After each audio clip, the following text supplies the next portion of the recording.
Hey everybody, this is Russ from Retro Game Core. Today we're going to do an impressions video of this new handheld PC. This is the OneXFly. It's made by the same company that has made the OneXplayer devices previously. There's a couple things unique about this one. Number one is the size. As you can see, it's nice and compact, but it still actually packs a full 7-inch screen here.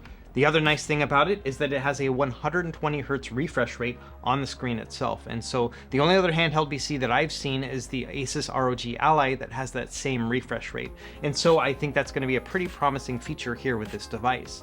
In addition, it's pretty powerful as well. It has the Ryzen 7 7840U inside, which is a chipset that came out earlier this year, and we've been seeing in a bunch of the high-end handheld PCs. Now, like I mentioned, this is going to be an impressions video, so I'm going to focus on the things that I can really knock out in the first couple days. So things like the feel of the controls, the ergonomics, how the screen looks, how the size compares against other devices. So I'll do all those kind of things in this video here. Now, in a week, their IndieGoGo campaign is going to go live, so that's going to mean that you can actually pre-order it. At that time, I'll do the full review. That's when I'll actually talk about whether or not I think it's going to be worth it compared to all the other devices on the market, especially the ROG Ally, because I think that's its biggest competitor because of the refresh rate and the size and everything else. So we'll get into the weeds about that stuff in the review, but for this impressions video, we're mostly going to focus on just the initial experience of picking this up and whether or not it shows some promise. Anyway, I'm going to try to keep this as short as possible, so let's go ahead and dive right into it.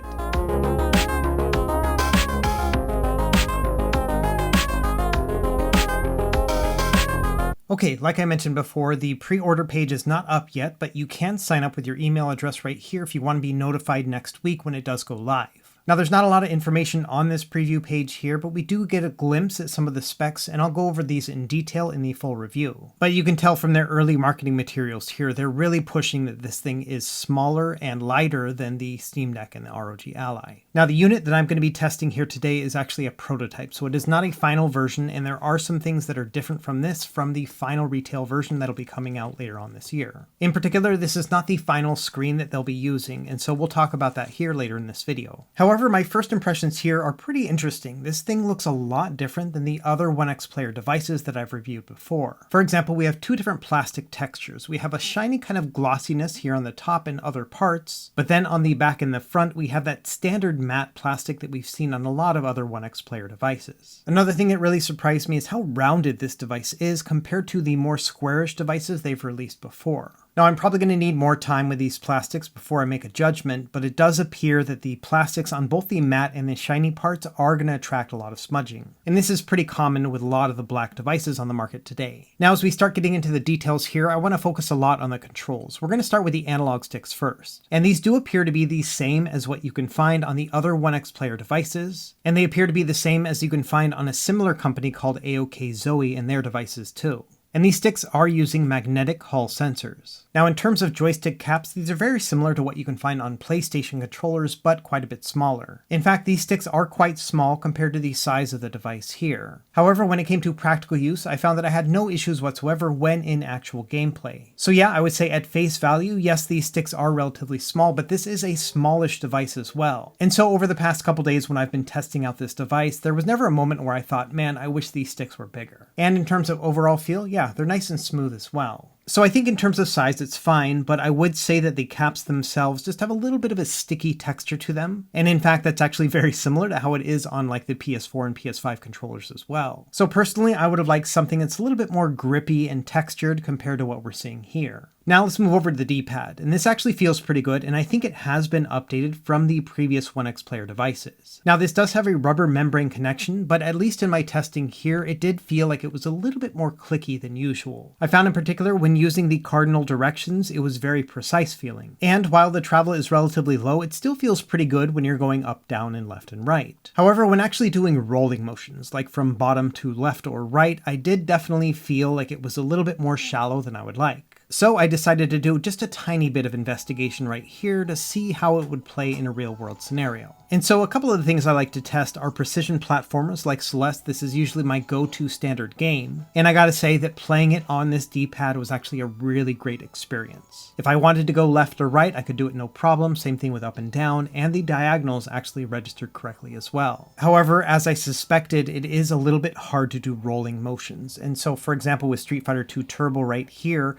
I could do Hadoukens no problem. However, when it came to dragon punches or shoryukens, I actually couldn't really pull them off. Now, this is just my first couple days with the device, and sometimes I have to acclimate to the feel of the D-pad, but even then, things are not looking good right now. So at least in my initial assessment right here, I would say that this D-pad is Hadoukenable, but not Shoryukenable. Now, if that changes in the next week of testing, I will mention it in the review, but that's probably where it's going to stand. So if you do plan on playing Capcom-style fighting games on this device in particular, this may not be a great fit. However, if you want to play other style fighting games like Tekken or Dead or Alive, these are going to be just fine, because you mostly just do taps or double taps instead of rolling motions. And so it'll really come down to your fighting game style, but in a nutshell, the only time that I found that the D-pad was lacking was when that one certain case when it came to Capcom-style fighting games. In every other scenario, including precision-type platformers as well as other fighting games, it was absolutely fine. In fact, I really enjoyed the subtle clickiness of this D-pad. It's actually one of the better ones I've tested this year. Sticking with the left side here, up top we have our select or menu button, and then on the bottom we have a button that will show the desktop when you're in Windows. Moving over to the right, let's look at these function buttons first. The one on the left is going to bring up your OXP quick menu, and I'll show that in action here in a minute. And then to the right of that is going to be your keyboard button, so this will bring up an on-screen keyboard. And then at the very top right here, we have our start button. So now let's go ahead and take a look at our face buttons. Now these have a glossy type texture to them, but I would say they're not super glossy to the point where they're a little bit sticky on your finger, and so I think this is a good texture overall. The buttons themselves are also mostly flat and have a pretty good size to them. They're not huge, but they're not tiny either. In terms of button feel, these also are using a rubber membrane connection, but similar to the D-pad in the fact that they have a bit of a shallow travel, and they also have a slight clickiness to them as opposed to being mushy. Now one thing you may notice on the front here is we don't have front-firing speakers, even though that is pretty common on the OneXplayer devices. Instead, these speakers are facing towards the bottom, and I've heard great things about these, so let's go ahead and do a quick audio test right now.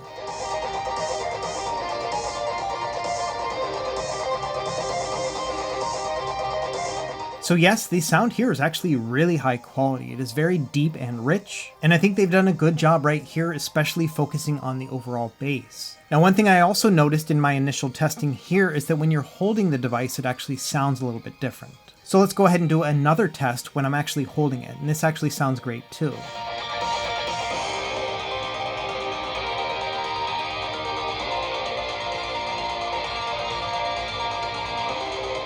I would say this works in our favor because as you cup your hands around the device, it improves the acoustics even more. I still prefer the audio on the Steam Deck and the ROG Ally because those speakers are front-facing, so they go directly into your ears and they're nice and crisp and well-balanced too. Also on the bottom we have a full USB 4 port and a microSD card slot for additional storage. Next, let's go ahead and take a look at the top, starting with the shoulder and trigger buttons here on each side. Now the shoulder buttons here are relatively wide, but also feel pretty good in the finger. They are light to the touch, but have a bit of a mushy feel, especially compared to the face buttons. However, I would say it's pretty similar to an Xbox controller, so not really that bad at all. Now the triggers here are pretty great. Now they have a good size to them, so they don't feel like they're big old paddles, and I think that the travel distance here is just about perfect too. However, one thing I found pretty interesting is that they have a bit more resistance than I was expecting. So what that means is you will have to put a little bit more elbow grease into actually pushing this down all the way. Now I haven't done a ton of testing with it yet, but at least when playing first-person shooters, games that really rely on those triggers a lot, I honestly didn't notice it after a few minutes of gameplay. So I think this is one of those things that'll really be dependent on the person, but I'll keep testing this over the next week. My big worry here is that if you end up playing for like an hour or longer, that it might be a little bit fatiguing. Anyway, I'll keep an eye on that and I'll mention it in the review if it does happen to get worse. But overall, I do think I like these triggers quite a bit. They have a great size to them and the travel distance is just about perfect.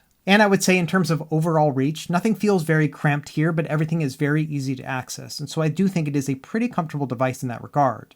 Anyway, let's get back to the top. So over here on the left, we have our power button, and then we have our volume up and down. Now these buttons are kind of interesting because they have a 3D kind of texture to them. And I've actually found that I really like this because it makes it very easy to be able to find your volume buttons while you're playing. On most other devices, it's just like a flat button and you just kind of have to feel your way around or memorize where they are. I think on the OneXFly, they just kind of do that job for you, so that's pretty cool. Further along, we have our power indicator LED as well as a headphone microphone jack, and then another full USB 4 port and a USB-A port. I'm always happy to see these ones on these devices. Now also next to these shoulder buttons, we have two programmable hotkeys. And these are pretty well hidden and also have a nice soft clickiness feel to them, so I think these are pretty good too. However, within the current software suite that came with my prototype, these are not programmable just yet. And so as it stands right now, both of these buttons just bring up the Xbox menu bar, and I hope that they make these programmable here in the future. Okay, looking at the back here, we have a little bit of an accent right here. I thought these would maybe light up, but they do not. And then we have a big hole right here for our fan intake, and you can see that the output is here at the top as well. Next, let's talk a little bit about ergonomics. So actually holding this in the hand is very comfortable. The grips here that you have on the back of the device are pretty chunky, and they're also nice and rounded. So these grips are not so big that you can actually grip them like you could on a Steam Deck, but they're still very comfortable to hold. And I also love the fact that they really focused on the roundedness here in the bottom corners. This means that your hand just kind of cups naturally into it, and it rests really well in the center of your palm. Overall, I also think that the height of this device is just about perfect. It's not so small that my pinkies are going to dangle here in the bottom, but it also doesn't feel unnecessarily tall. As we'll see here in a minute when the screen is actually turned on, the bezels are actually very thin on this device. Okay, so powering on the device here, you can see obviously this is a Windows-based handheld. It's running Windows 11. And one of the neat things about this one is it has custom RGB lighting on the bottom left and right corners. Now these are not programmable within the software. You actually have to get this etched into the device as you order it. And it was pretty cool of the OneXFly team to actually put my channel name right here on the bottom left. Now I do think the customization here will be relatively limited because there's only a certain number of characters that'll actually fit. And as far as I can tell, there's no way to customize the design or the colors that you will see with the RGB. It's just going to follow whatever you have set for the sticks. Anyway, let's go ahead and take a look at the software suite. We're going to push this bottom right button right here, and this will bring up the OXP quick menu. We've seen this in a lot of other devices, including the AOK Zoe devices too. And there's a wide range of things that you can do right here, including like changing the colors for the RGB lights for these sticks and the new customized RGB text. And as you can see, as you change the colors of the sticks, the text will follow suit. So let's do a quick overview of the menu. Up top, we have our power profile slider. Anywhere from 5 to 30 watts altogether can be used with this device. You can also adjust the CPU max load and turn on the turbo, and you can also manually adjust the fan curves and the vibration settings too. You can also change your Windows display resolution right here, anywhere from 1080p down to 600p.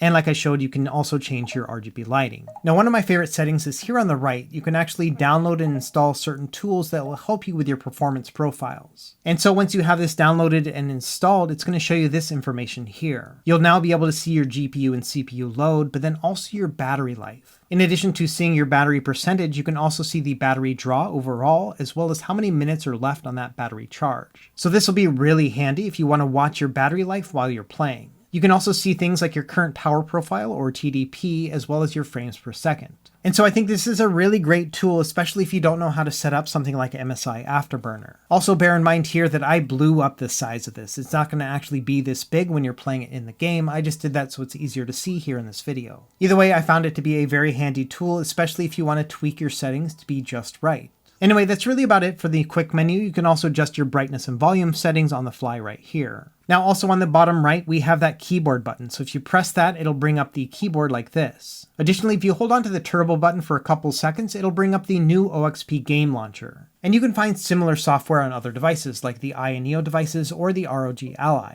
Essentially what this will do is it'll scan all the games that you have installed on Steam or any other game launcher, and then it'll consolidate all of them right here. So you can launch them right here instead of having to go individually into Steam or the other programs. As it stands right now, this is a very bare bones software. It basically can only do launching, but I think they have plans for other integrations later on. Okay, next up I want to do some size comparisons. We'll start with the smallest handheld PCs and work our way up from there. To start, we're going to do the GPD Win 4. This has the older Ryzen 7 6800U chip inside, and the screen has the same resolution, but it is 1 inch smaller. Here's a look at the iNeo Air Plus. This has a 6-inch screen, so also 1 inch smaller, and this model that I'm showing here also has that older 6800U chipset. One other device that has these exact same specs and screen size is going to be the AYN Loki Max. As you can see, each of these devices are a little bit smaller than the OneXFly, but not by much. And that's pretty impressive considering the fact that the OneXFly has a 1 inch larger screen. Next up, we have the OneXplayer Mini Pro. This one also came out last year, has that older chipset, but with a 6-inch screen. This one's a little bit taller because it has a 16:10 aspect ratio, and as a result, I think this one's just a little bit bigger than the OneXFly. Another device with that same 16:10 aspect ratio 7-inch screen is going to be the Neo 2S. This one does have the same chipset as the OneXFly, but is a little bit bigger than that one. Moving up in size, we have the Asus ROG Ally. This also has a 7-inch screen in a 1080p resolution, but you can see this one has a more squarish design and is quite a bit chunkier than the OneXFly 2. Now going even bigger, this is the AOK Zoe A1 Pro. Has the same chipset here, but a larger screen. This is 8 inches, and it has that taller 16:10 aspect ratio. So it is a night and day comparison between the two screen sizes right here. And then finally, we have the big boy. This is the Steam Deck here with 7 inches, but with that 16:10 aspect ratio. And so in reality, these screen sizes here are relatively similar other than the fact that the Steam Deck screen is a little bit taller, but as you can see, the overall size between the two is night and day. Now I do use the kill switch case on my Steam Deck, so it does add a little bit of bulk, but all the same, yeah, it's a big difference. Now when you start comparing like the OneXFly to the ROG Ally, I don't think that difference is quite as large. In fact, when I just hold the OneXFly and I don't have the ROG Ally around, I just kind of think to myself that it's about the same size. Now, if you don't have any other handheld PCs at all, I think a good comparison will actually be the original Nintendo Switch or the OLED edition right here. The OLED version actually has the exact same screen size, and you can see that overall in terms of bulk, it's pretty similar. Now, the Switch is definitely smaller and thinner, but if you have one of these around, you can kind of get a feel of what it's going to be like to hold one of these handheld PCs. In the end, I would definitely consider this to be a pretty portable handheld overall, but definitely not something that I would consider to be pocketable. Even when wearing shorts with larger pockets, I was not able to comfortably fit this inside. So if anything, I would be on the lookout for a case, and it would be something that you would want to stick inside of a backpack instead.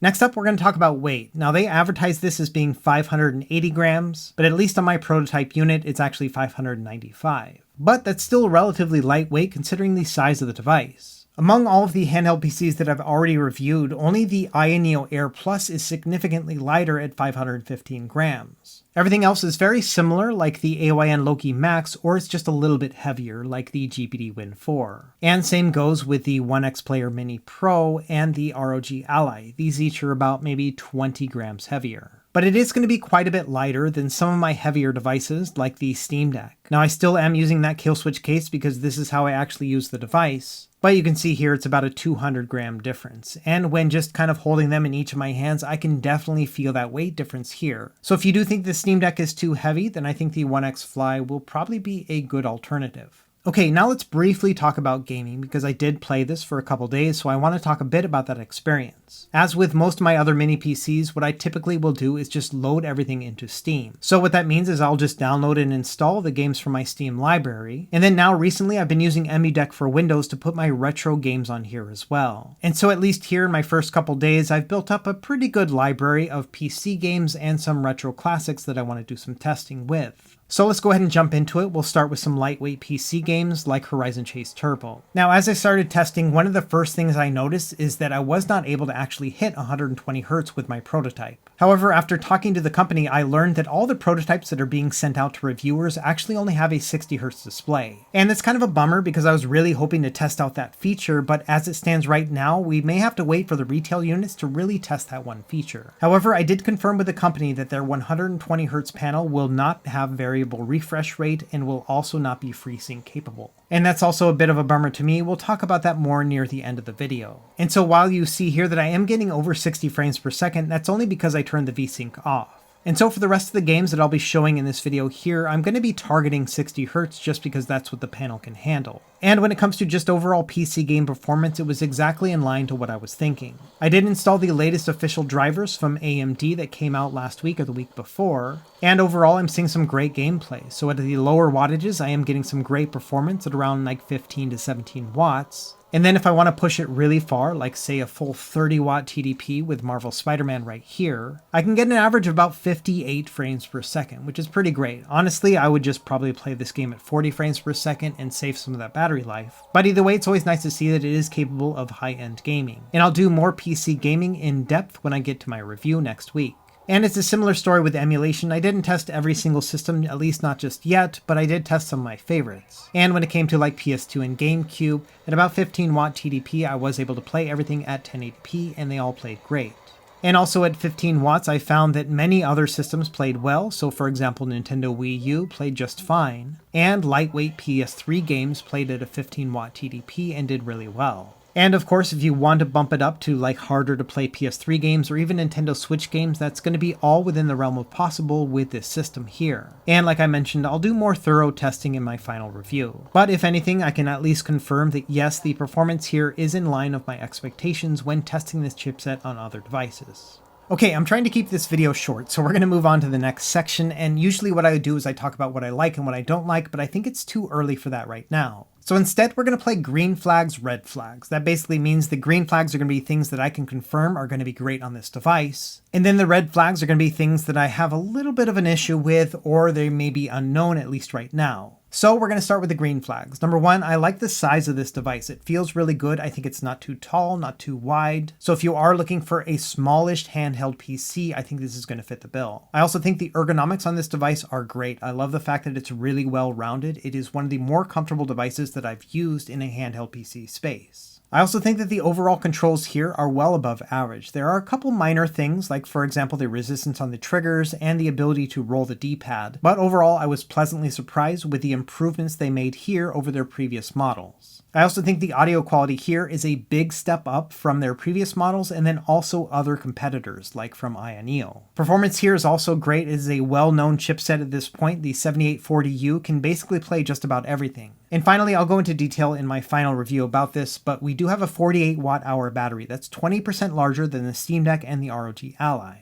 And I think around 48 watts is a pretty good space for x86-based handhelds. Next up, we're going to talk about the red flags, or the unknown quantities that still remain with the OneXFly. In terms of red flags, I think that the software suite still needs some improvement. For example, there's no way to program the hotkeys just yet, and then also you cannot adjust the brightness of the LEDs on the sticks as well as on the text. I also think that the front-end launcher needs more polish. Right now, all you can do is just launch games, and that's basically it, so hopefully they'll be working on that one too. Another thing that gives me pause is the texture of the plastics. I feel like both of these are going to be smudging over time. So I'm going to keep an eye on that over the next week, and I'll address that in my final review. And another unknown quantity at this point is the 120Hz panel, because unfortunately all the review units or the prototypes that they've been sending out are 60Hz. So at least at this time I cannot test the 120Hz panel, but I do have to say that the fact that it doesn't have variable refresh rate or FreeSync is a bit of a bummer. Hands down, that's one of the best features about the ROG Ally, because it has FreeSync, and so because of that, when you're playing a game, it just feels a lot smoother, and I'm not even talking about when it's playing at a high refresh rate. Basically, anything above 48 frames per second is going to be relatively smooth on the ROG Ally. And honestly, I was really hoping to have the same experience here with the OneXFly. And then finally, the largest elephant in the room is the price. I have no idea what this is going to be priced at, but we will be finding that out next week. I think if they ship a model that's a similar price to the ROG Ally, that's going to be a really compelling conversation. However, if they price it too high, it's going to be a relatively easy decision at that point. Anyway, that's about it for this video right here. I just wanted to show you some first impressions of the OneXFly. This is a device I've been looking forward to for a couple months now. And I have to say, at least at this point in my review process, it is not disappointing me at all. So I'm going to go ahead and dive into the weeds with this device here over the next week, and I'll report back here soon. So let me know what other things you'd like me to cover in the comments below, and as always, thank you for watching. Be sure to like and subscribe if you found this helpful, and we will see you next time. Happy gaming.